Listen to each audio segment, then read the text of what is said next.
All దుబాయ్లో హిందూ టెంపుల్ని చూసారా? చూడకపోతే ఈ వీడియోలో చూసేయండి. సో ఇది వచ్చేసి మనకి జబలలి అనే ఏరియాలో కన్స్ట్రక్ట్ చేస్తారు. చాలా నీట్గా ఉంటుంది, పాజిటివ్ వైబ్ వస్తుంది. టెంపుల్ ఆర్కిటెక్చర్ అయితే చాలా చాలా బాగుంటుంది. ఆ టెంపుల్ అంతా నీట్గా మెయింటైన్ చేస్తారంటే అంత మెయింటైన్ చేస్తారు. చాలా నీట్గా ఉంటుంది అనమాట. మనకి వెళ్ళగానే స్టార్టింగ్లో విఘ్నేశ్వరుడు ఉన్నాడు స్టెప్స్ దగ్గర. సో 18 రకాల దేవుళ్ళు కలిసి ఒకే దగ్గర ఉంటారనమాట. విఘ్నేశ్వరుడు, పార్వతీ పరమేశ్వరుడు, రాధాకృష్ణుడు, సుబ్రహ్మణ్యేశ్వర స్వామి, సాయిబాబా, అట్లా సిక్కు వాళ్ళది అందరూ కలిపి ఒక్క దగ్గరే ఉంటారనమాట. 18 రకాల దేవుళ్ళు కలిపి.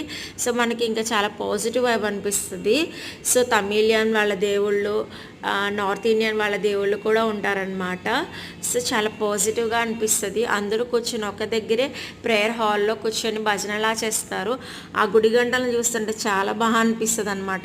అవి చాలా నీట్గా సౌండ్ కూడా మంచిగా వస్తుంది అనమాట. సో ఇక్కడ వచ్చేసి మనకి చాలా బాగా అనిపిస్తుంది అనమాట.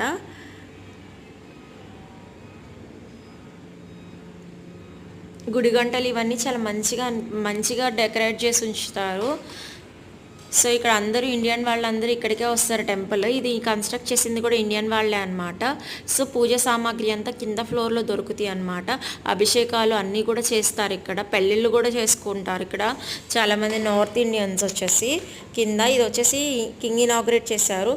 సో అంతే ఈ వీడియో. మీకు నచ్చితే లైక్ చేసి కామెంట్ చేయండి. అంతే ఈ వీడియో. Bye bye.